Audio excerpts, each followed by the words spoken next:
Alrighty.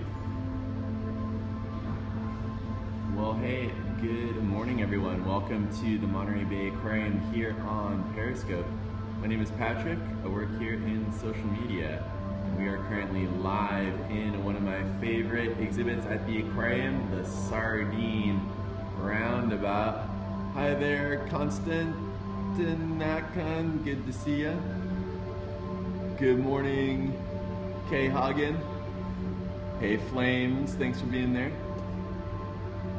Constantina from the UK. Very good. All right, cool. Well, good morning, everyone. Welcome again to the Monterey Bay Aquarium. Go ahead and invite all of your friends here on Periscope to come hang out with these thousands of sardines that we have here. Hey, Long Beach. Hey, Lizzie Fichot. Oh, be there in 2 weeks, Subwoofer. Excellent. We'll see you in 2 weeks. Thanks so much for coming to see us. So crowded in there. Yeah. So we have rush hour traffic here in the sardine exhibit. Hey, Hawaii, aloha there. How are they new? So these fish just went into the exhibit a little bit ago. We did some renovations inside here, and so we have some brand new baby sardines here on display. Our sardines, tiny tuna, no, they are in a different group. Tiny tuna would be, say mackerel, are in that same tuna family there. Hey, Los Angeles, though she be but little. Thanks for joining us again. Those die-hard aquarium Periscope followers, always good to see you. So in here we have multiple thousands of young sardines that just went on exhibit. These come from Southern California, part of a live fish fishery there down in Southern California. Yeah, it looks like the 405, exactly right. So inside of this exhibit, we have loads and loads of these schooling fish. Now, if you're wondering how it is that they coordinate their movements, well, they have special pressure organs on the side of their head that sense vibrations in the water, and that's how they can coordinate all being together there and not running into each other. So when the other fish turn, they can turn on a dime and stay next to each other without running into one another. So they've got those pressure organs on the side of their body, and they look like one cohesive organism. That's an excellent observation, Nancy. Yeah, exactly. So these fish are all, when they're in a big group like that, can be very, very confusing target for a predator, because if you're trying to just pick one single fish in this school and follow it around, well, you're gonna have a really hard time picking one fish and staying focused. Hey, Alajan Krikor, welcome to Periscope. Is there some depth to that tank? It looks shallow but wide. Yeah, so this exhibit is, I believe, about 7 feet deep or so. And, oh, thanks so much for the love there. So this exhibit's about 7 feet deep, and these fish are swimming with many feet there of width inside the exhibit. And this is what brought the aquarium to Monterey. So we are here, after all, along Cannery Row, and these were the fish that went into the cans here along Cannery Row. How many do we think that there are? There are multiple thousands, between 5 and 9,000 fish, I'm told. And this is one of my favorite areas actually in the whole aquarium when it comes to the sleepovers. So I'll just give you guys a quick view of what that looks like. If you're at the sleepover and you decide to lie down on the ground, then you get yourself enjoying a view of all of those sardines going through with what looks like, once I flip it upside down there, so that's the view if you were deciding to lie down there inside the exhibit. And yeah, I have the best job right now. I'm definitely lying down on the job as we speak. So this open sea exhibit is there to show what's out there in the open ocean far away from shore. And from here, you get towards the jellies there on that opposite side, but you're introduced to that world through the sardines that brought us here to the aquarium in the past. Do they ever change directions inside the tank? Great question, Crystal Cove. Yes, they do change directions inside the tank now and again.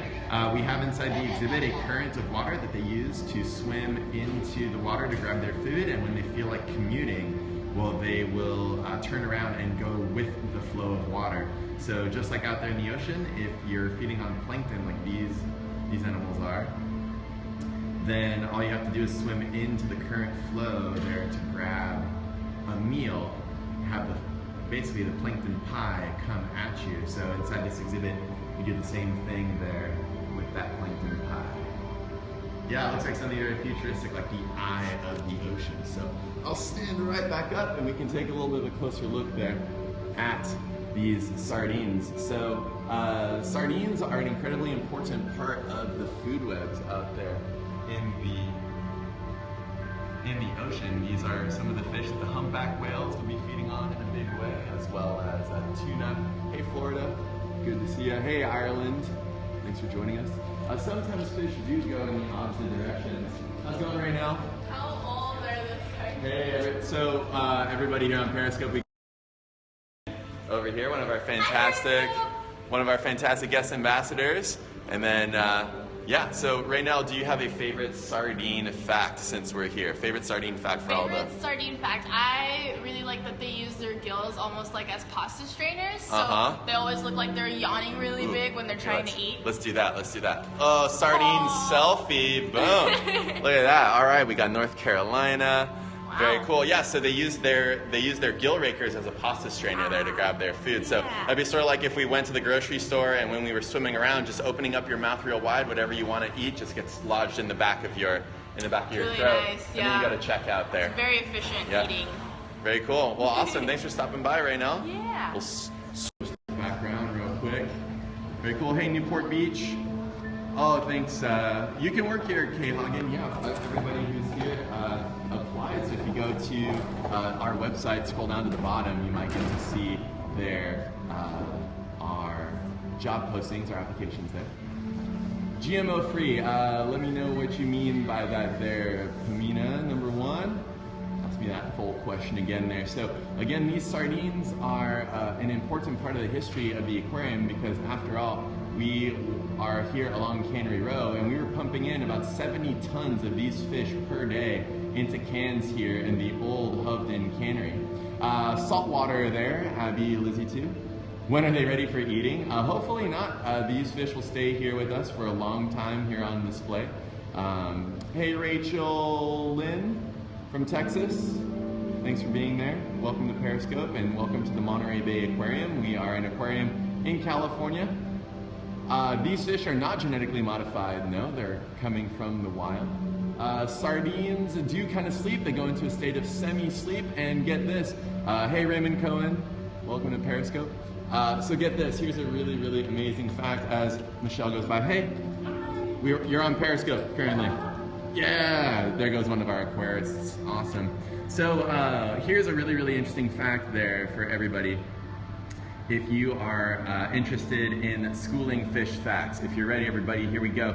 The way that they think a lot, hey Raymond Cohen, there's your shout out.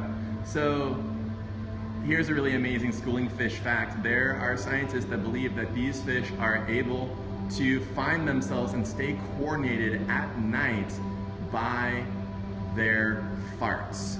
So with these fish farting at night, that sound apparently is enough for these fish to keep coordinating their movements at night. So that is one really, really cool fact there about schooling fish. It especially happens with herring and other fish that it's probably that they probably find themselves at night with some fish farts. There you go. Yeah, those bubbles. There you go.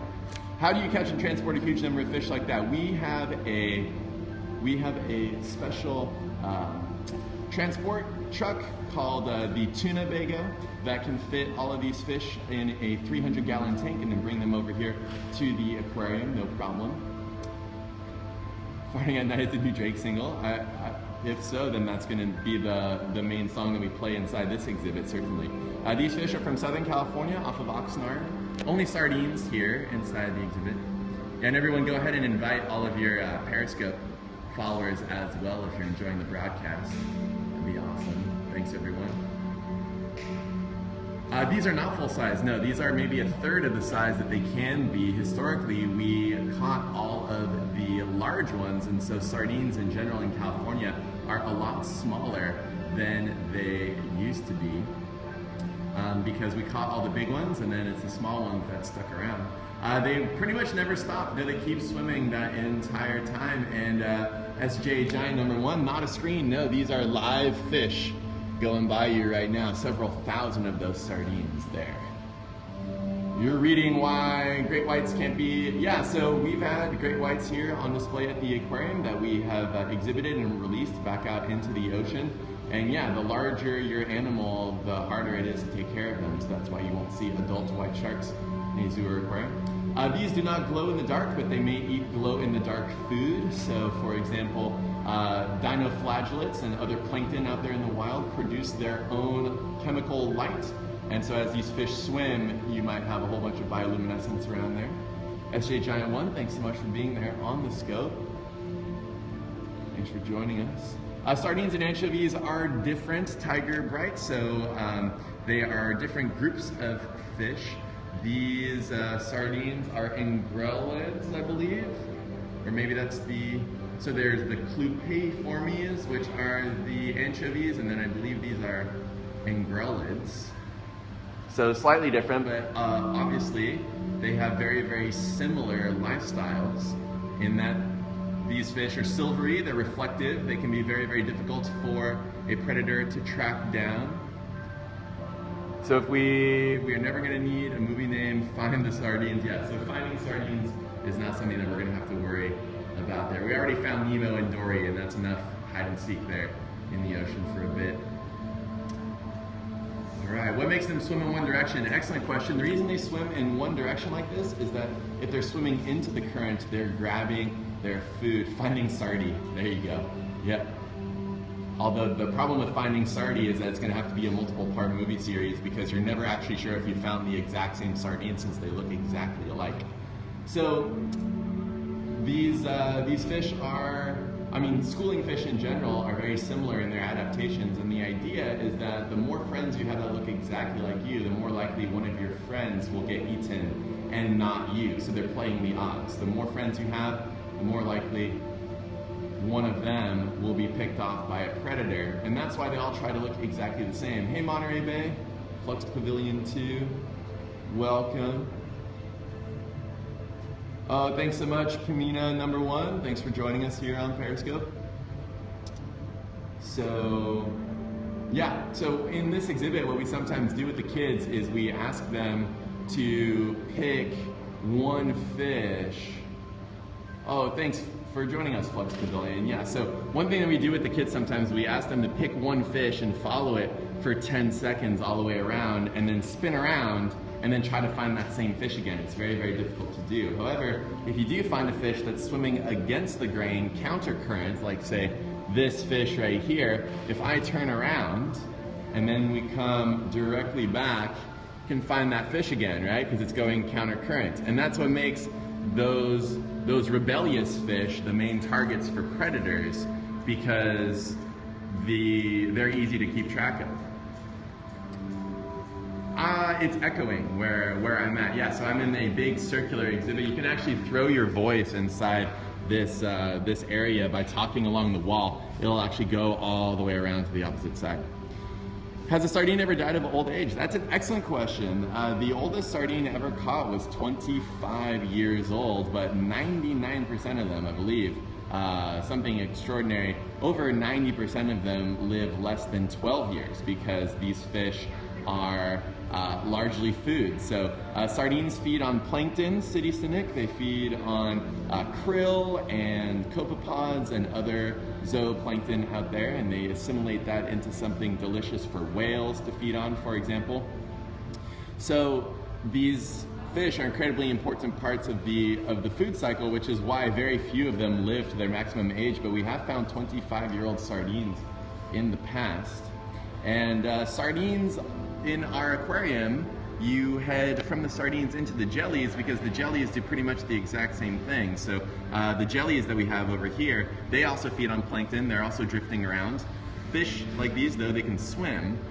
Are the sardines used as food for the other fish? No, they're not used as food for the other fish. As we have Anne going by, one of our fantastic exhibit designers. There she goes. Very cool. How can you tell how old they are? Excellent question, EKG. So if you have a dead fish on your hands, you can cut it open and go to the ear bones that they have. They're called otoliths, and those ear bones will inside the otolith, or the otolith is called, the ear bone is called the otolith, and you slice it open and you can actually see tree rings on the inside that get laid down every single year. So that's how you can know that you have a 25-year-old sardine or a younger sardine, is with those little tree rings. And that's actually why it's really difficult to age a shark, because sharks are not bony fish, and so they don't lay on the same rings there on their bones, and so that's why it's really difficult to tell the difference between, or to know exactly how old a shark is compared to, say, a bony fish with those tree ring ear bones. Yeah, we can do some periscopes on the corals and the reefs on the opposite side one of those times, no problem there.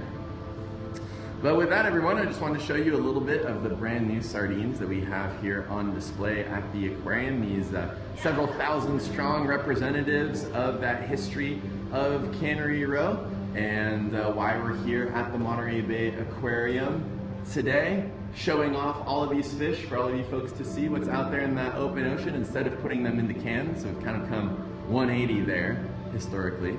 But thanks everyone for joining us here at the Monterey Bay Periscope. As always, really fun to see you all, and I'm going to be on vacation for a little bit here for about a week, so you might see Daphne and some other folks here from the social media crew and guest experience on Periscope. With that, everyone, thanks so much for following us, and we will see you again soon here at the Monterey Bay Aquarium. Bye, everybody.